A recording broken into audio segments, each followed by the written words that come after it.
What's good, people? I'm coming to you with this Royal Rumble 2015 recap. I got a lot to say about this.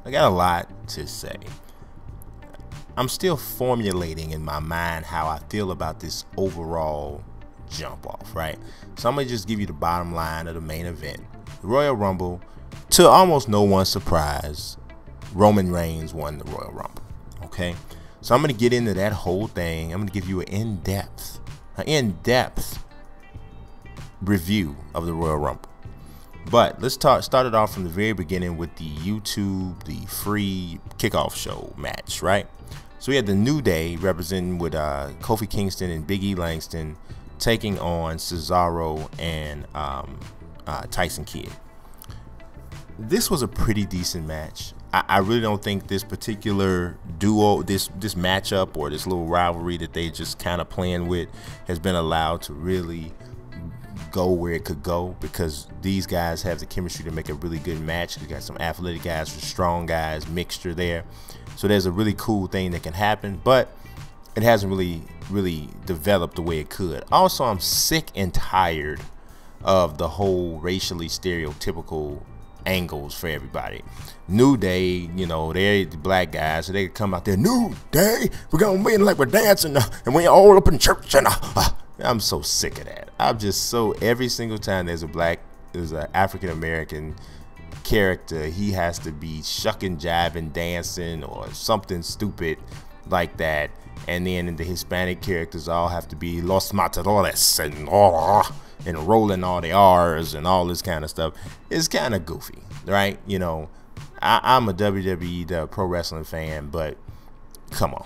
You know, at some point, all of the old school people who used to write and may have whatever preconceived notions they have about different culture groups, them guys got to let go of the job or whatever and let some people that don't think that way do whatever they got to do. So that's my thing about that.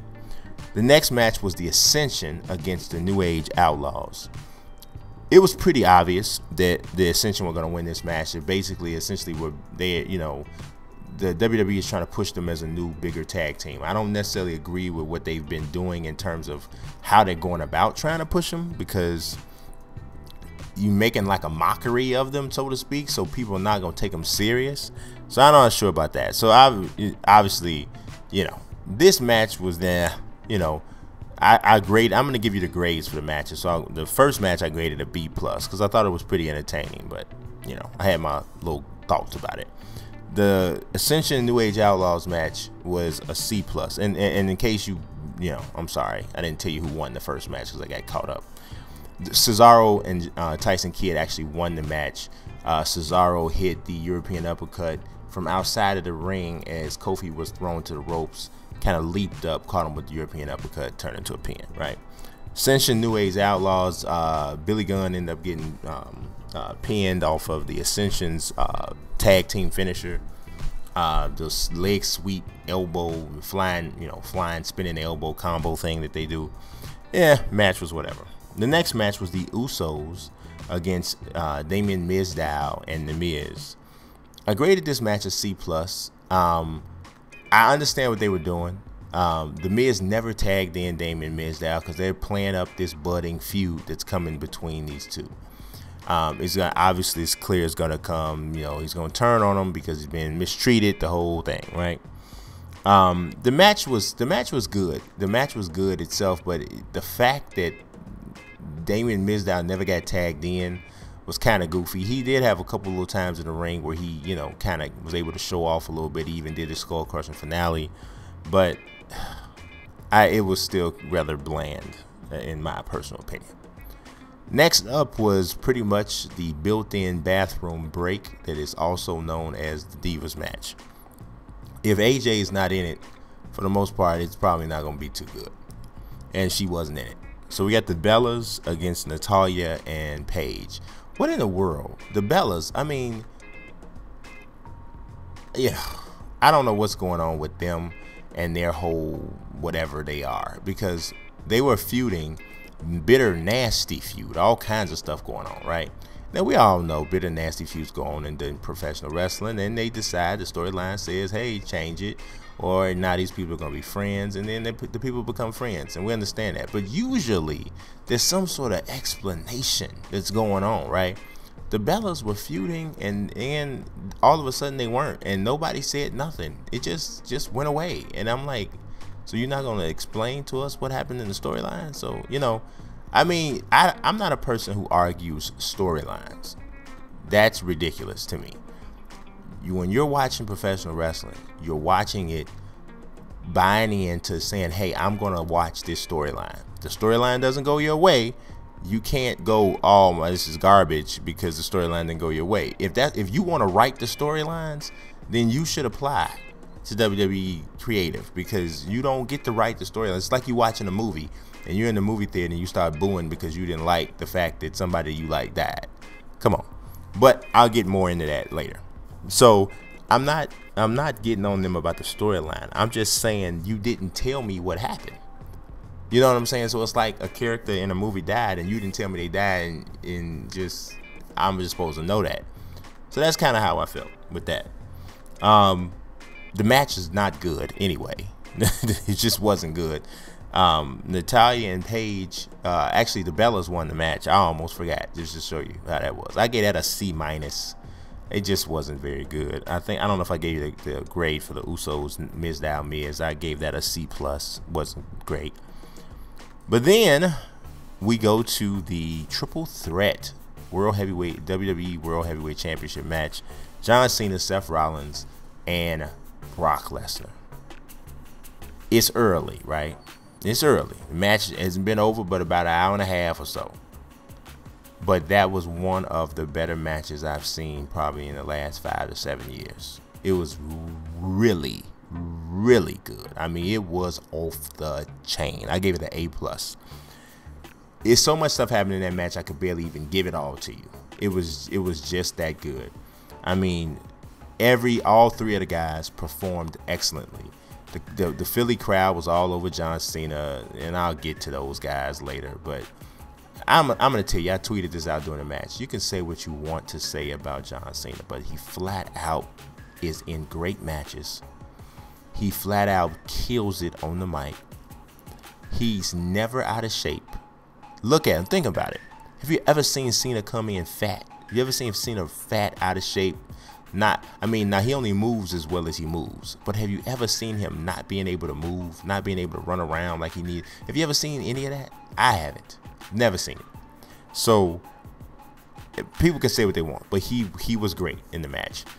Brock was phenomenal. Now, the only thing is, I will say they have kind of played the whole, oh, the guys on the stretcher, jump off the stretcher thing. They've probably done that a little bit too much. I mean, we've seen Daniel Bryan do it. We've seen Mick Foley do it. We've seen Dean Ambrose do it. It happened with Brock. Crazy spot where Seth Rollins jumped from off the top rope on top of Brock Lesnar, laying on a table.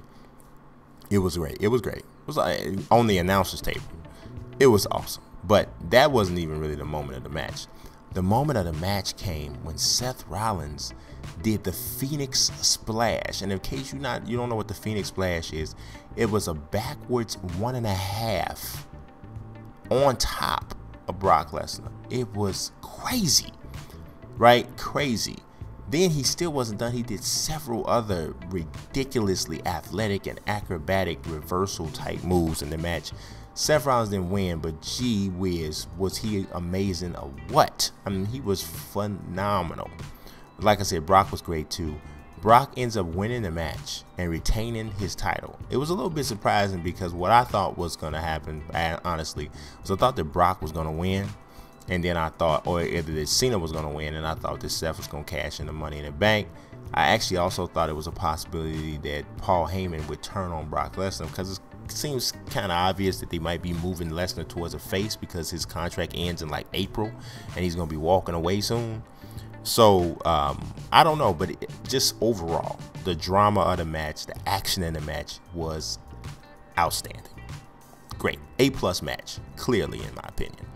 If you don't think that was an A+ match, I'm not sure your grading system is what it should be. Now, let's talk about the Royal Rumble.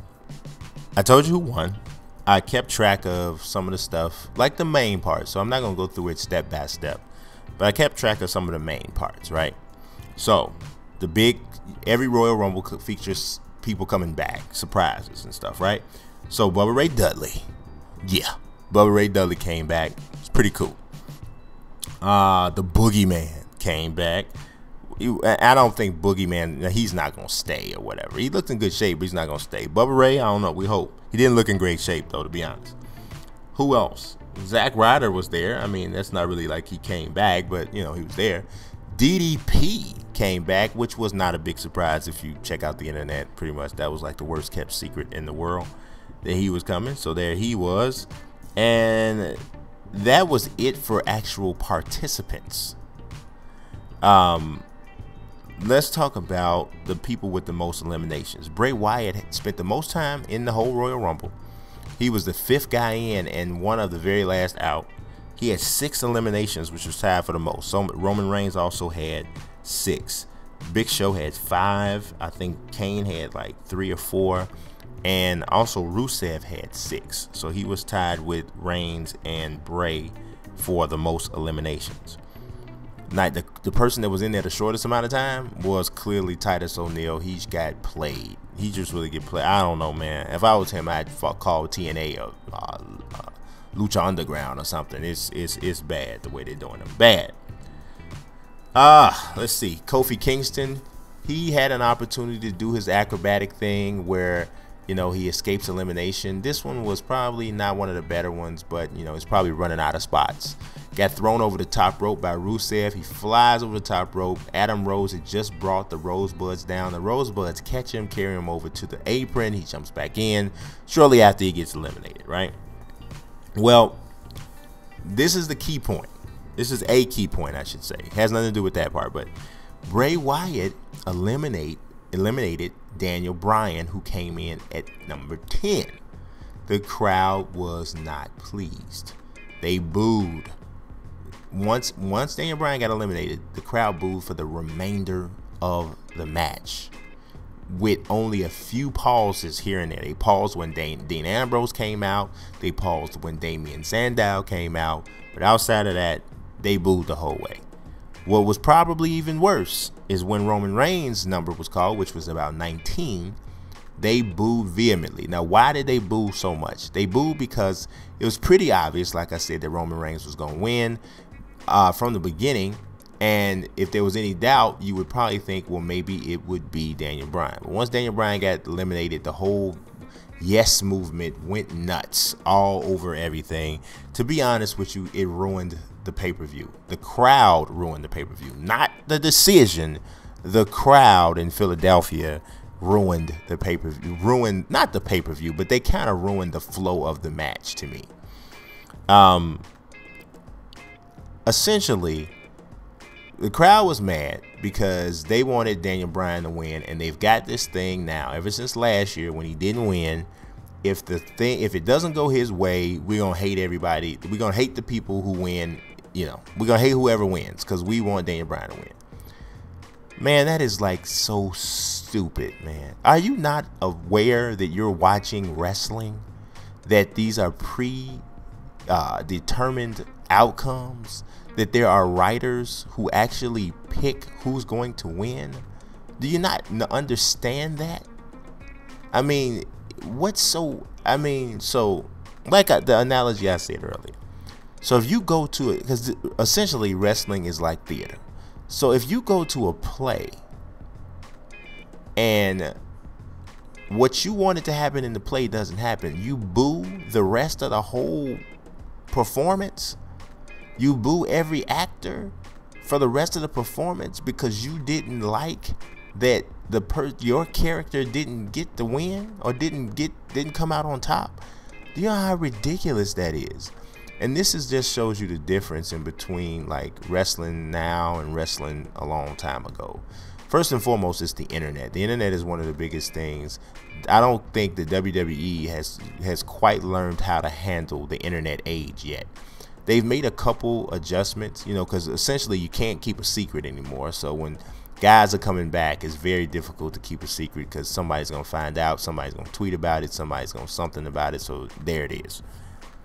Also, you get these people who push these initiatives that are necessary. You know, wrestling's a unique thing, man. It's not like other things where, you know, you can like, you try to it's good. It's not necessarily try to make the people influence the outcome. Is not a good thing in wrestling, because the artists are writing what they want it to be. Now, I'm all for people power in just about everything in the world, but it has no place in wrestling in the context of the storylines themselves.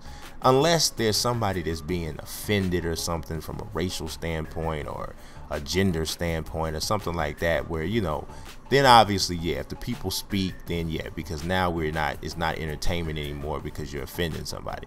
But this is not that kind of a situation. You goofies just like Daniel Bryan. And don't get me wrong, Daniel Bryan's awesome. I interviewed him. He was a really nice guy, one of the nicest, you know, athletes that I've ever interviewed. He's a cool dude and he's an excellent performer. But come on. Are you gonna sit up and it's really so ridiculous. You paid your money for however way you watched this. If you were there, which are the main people that I'm talking about, the people who were there. You paid your money to come here to this show. Vince already got your money.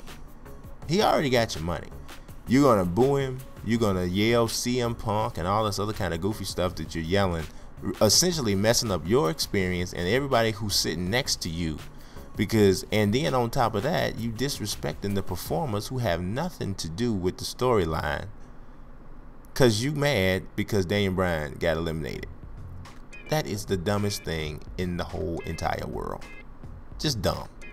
So that's my about 10 cents on the whole situation. Yes, it was very predictable that Roman Reigns won the Royal Rumble, but some years I don't think there's any way around that. It was pretty much clear. If you think about it, Brock Lesnar, Seth Rollins, and John Cena were not even in the Royal Rumble because they just had the match. So those are three fairly big superstars who would have been considered to be contenders to win the Royal Rumble. So those guys not gonna win because they're not in it. Obviously, you already know it's gonna be a big star that wins.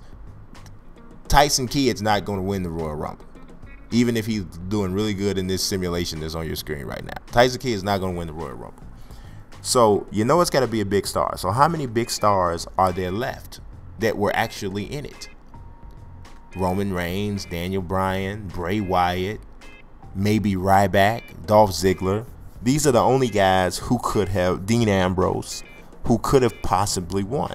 So then you got to ask, as far as pushing the story, who are you really ready to see in the main event? I mean, all signs point, everything that's been going on with Roman Reigns for the last 8 months would say he's got to be in the main event. What are you talking about up in here, man?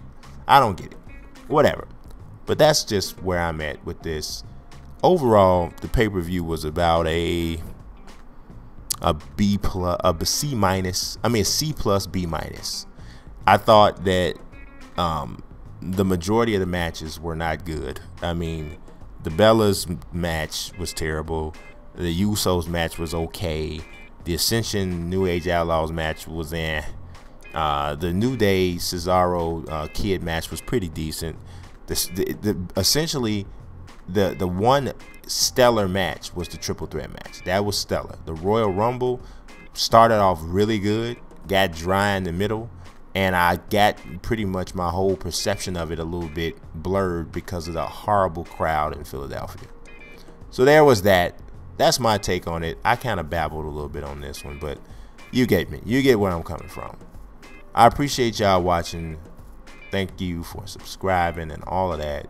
Peace.